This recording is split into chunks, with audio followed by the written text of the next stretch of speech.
ഉലൻഡാനോ എന്ന് പറഞ്ഞ ബാലിയിലെ പ്രസിദ്ധമായിട്ടുള്ളൊരു അമ്പലത്തിലേക്കുള്ള യാത്രയും അവിടുത്തെ കാഴ്ചകളുമാണ് ഇന്നത്തെ നമ്മുടെ ട്രാവൽ സ്റ്റോറി.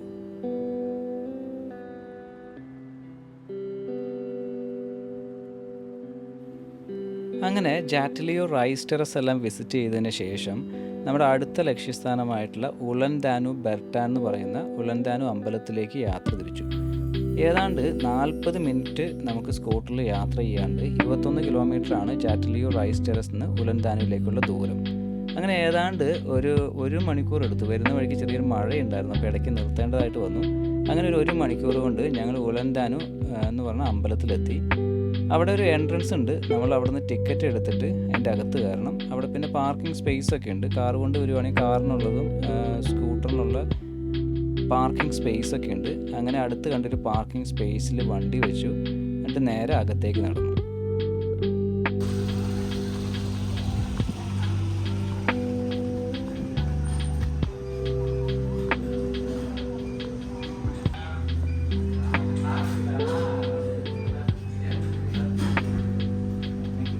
ഇവിടുന്ന് ടിക്കറ്റ് എടുത്തു 75,000 ഇന്തോനേഷ്യൻ റുപ്പീസാണ്. ഇവിടെ കൊടുത്തിട്ട് അകത്തേക്ക് കയറണം. Hello,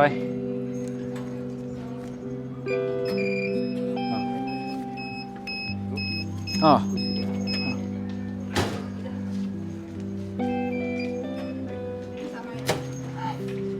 thank you.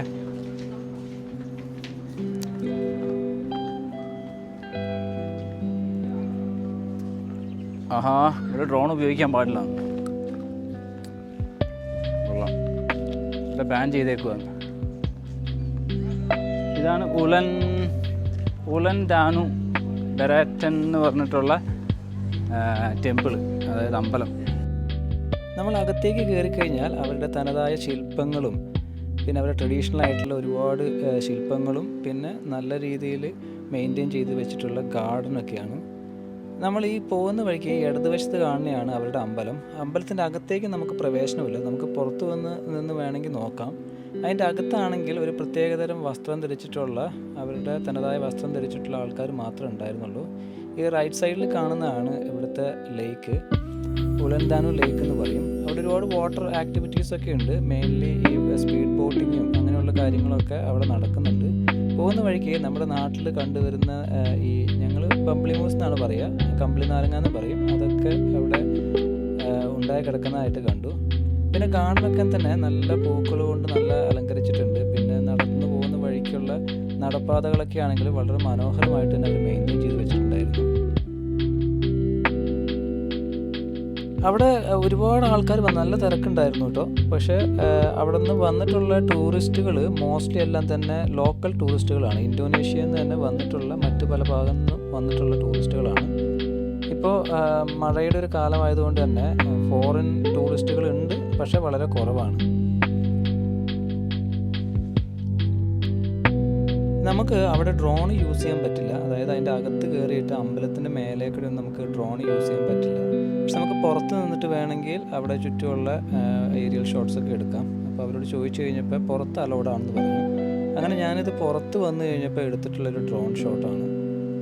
വളരെ ക്ലിയർ ആയിട്ടോ അല്ലെങ്കിൽ അതിൻ്റെ അടുത്ത് ചെന്നിട്ടോ നമുക്ക് എടുക്കാൻ സാധിച്ചില്ല. എന്നിരുന്നാലും അതിൻ്റെ ഒരു ഏരിയൽ പിക്ചർ കിട്ടാൻ വേണ്ടിയിട്ട് ഞാൻ പരമാവധി ശ്രമിച്ചിട്ടുണ്ട്. അങ്ങനെ കുറച്ച് നേരം കൂടെ ഞാനും ആൽബിനും കൂടെ ഗാർഡനെല്ലാം ഒന്ന് കറങ്ങി നടന്ന് കണ്ടു. ഇടയ്ക്ക് 2 പ്രാവശ്യം ചെറുതായിട്ടൊന്ന് മഴ പൊടിഞ്ഞു. എന്നിരുന്നാലും നല്ല രീതിയിലുള്ള ചൂടുണ്ടായിരുന്നു കേട്ടോ. അങ്ങനെ ഞങ്ങൾ ഒരു ചായ കുടിക്കാമെന്ന് വെച്ചിട്ട് തൊട്ടടുത്ത് തന്നെ അതിൻ്റെ സെൻട്രലായിട്ടൊരു കോഫി ഷോപ്പുണ്ട്. ചായയോ അല്ല ജ്യൂസോ എല്ലാം കുടിക്കാമെന്ന് വെച്ചാൽ അകത്ത് കയറി കഴിഞ്ഞപ്പോൾ അവിടെ ഒരു 10-12 ആൾക്കാർ ക്യൂ നിൽക്കുന്നുണ്ടായിരുന്നു. അപ്പോൾ ആ ക്യൂ പെട്ടെന്ന് തീരുമെന്ന് വെച്ച് കുറച്ച് നേരം അവിടെ നിന്ന്, എന്നിട്ടും ക്യൂവിന് വല്ല മാറ്റമൊന്നുമില്ല. അതുകൊണ്ട് ഞാനും ആൽബിനും കൂടെ മെല്ലെ റിവർ സൈഡിലേക്ക്, റിവറല്ല ലേക്കിൻ്റെ സൈഡിലേക്ക് പോയി. പോകുന്ന വഴിക്ക് അവരുടെ തനതായിട്ടുള്ള ഡ്രസ്സെല്ലാം വാടകയ്ക്ക് കൊടുക്കുന്നതും, അതായത് ആ ഡ്രസ്സ് ധരിച്ച് ഫോട്ടോ എല്ലാം എടുത്ത് കൊടുക്കുന്നുണ്ടായിരുന്നു. ഞങ്ങൾ അതിന് വേണ്ടി നിന്നില്ല, മോസ്റ്റ്ലി എല്ലാം കപ്പിൾസാണ് അവിടെ വന്നത് ചെയ്യുന്നത്.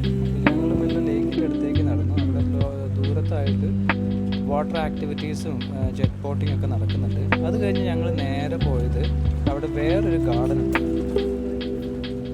അതിൻ്റെ അകത്തേക്ക് വേറെ പ്രത്യേക എൻട്രൻസ് ഫീസ് ഉണ്ട്.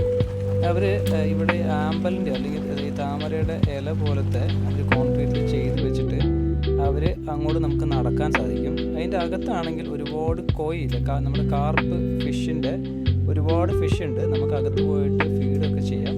ഞങ്ങളത് പുറത്ത് വന്നു, നമ്മൾ വലിയ ദൂരമൊന്നുമില്ല, അവിടെ നിന്ന് കഴിഞ്ഞാൽ നമുക്ക് കാണാൻ പറ്റുന്നുള്ളൂ. പിന്നെ നമ്മൾ പൈസ കൊടുക്കുകയാണെങ്കിൽ അതിൻ്റെ അകത്തേക്ക് കയറാമെന്ന് മാത്രമേ ഉള്ളൂ വ്യത്യാസം.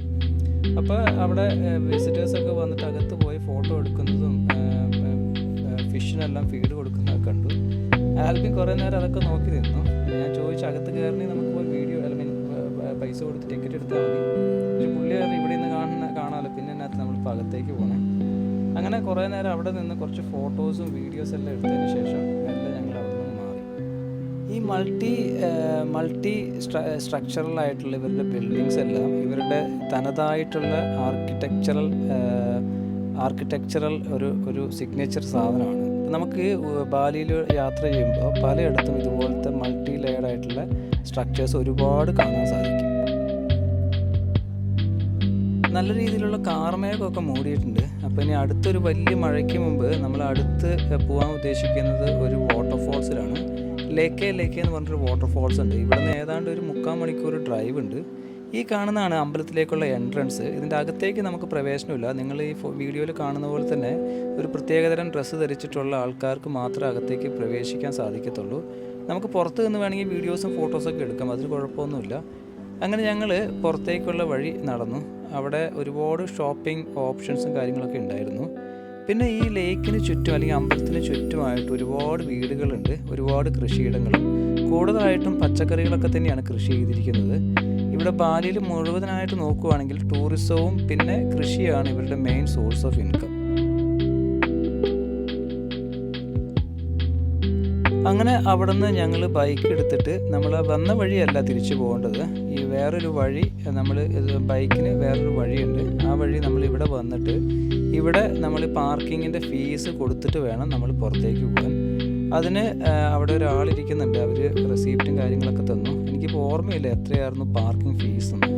അങ്ങനെ ഞങ്ങൾ പാർക്കിംഗ് ഫീസെല്ലാം അടച്ച് റെസീപ്റ്റ് എല്ലാം വാങ്ങി ഞങ്ങൾ മെല്ലെ അവിടെ നിന്ന് യാത്ര തിരിച്ചു. ഇങ്ങോട്ട് വന്നപ്പോൾ ആൽബിനാണ് ഡ്രൈവ് ചെയ്തിട്ടുണ്ടായിരുന്നത്. അപ്പോൾ തിരിച്ചു പോകുമ്പോൾ ഞാൻ പറഞ്ഞു എന്നാൽ ഞാൻ ഡ്രൈവ് ചെയ്യാം, ആൽബിൻ വീഡിയോ ഒക്കെ എടുത്തു.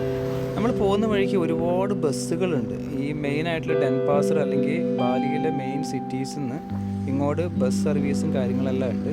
അത് വളരെ മനോഹരമായിട്ടുള്ള ഒരുപാട് ബസ്സുകളാട്ടോ. നമ്മുടെ നാട്ടിൽ ഈ ടൂറിസ്റ്റ് ബസ്സുകളൊക്കെ പോലെ തന്നെ പല രീതിയിലുള്ള കളേഴ്സൊക്കെ അടിച്ചിട്ട് വളരെ മനോഹരമായിട്ടുള്ള വലിയ ബസ്സുകളാണ്. ഒരുപാട് ബസ്സുകൾ അതിൻ്റെ അകത്ത് പാർക്ക് ചെയ്തിട്ടുള്ളത് അതിൻ്റെ പുറത്തൊക്കെ ആയിട്ട് പാർക്ക് ചെയ്തിട്ടുണ്ട്. ഞങ്ങൾ പോകുന്ന വഴിക്കൊക്കെ ഞങ്ങൾ ഒരുപാട് അതുപോലത്തെ ബസ്സുകൾ കണ്ടു. ഓവർനൈറ്റ് ബസ്സുകളും സ്ലീപ്പർ ബസ്സുകളൊക്കെ ഉണ്ടായിരുന്നു ആ കൂട്ടത്തിൽ. നിങ്ങൾ ഇതിനു മുമ്പുള്ള വീഡിയോസിന് തന്നിട്ടുള്ള സപ്പോർട്ടിനൊക്കെ ഒരുപാട് നന്ദി. ഇനി നമ്മുടെ ഈ വീഡിയോ ഇവിടെ വൈൻഡപ്പ് ചെയ്യാം. ഇനി അടുത്തത് ലേക്ക് എന്ന് പറഞ്ഞ വാട്ടർഫോൾസിലേക്കുള്ള യാത്ര, അവിടുത്തെ വിശേഷങ്ങളൊക്കെ ആയിരിക്കും. നിങ്ങളുടെ കണ്ടിന്യൂഡ് ആയിട്ടുള്ള സപ്പോർട്ട് ഉണ്ടായിരിക്കണം. ഇനി അടുത്ത ഒരുപാട് നല്ല വീഡിയോസായിട്ട് ഞാൻ വരുന്നതാണ്. Thank you.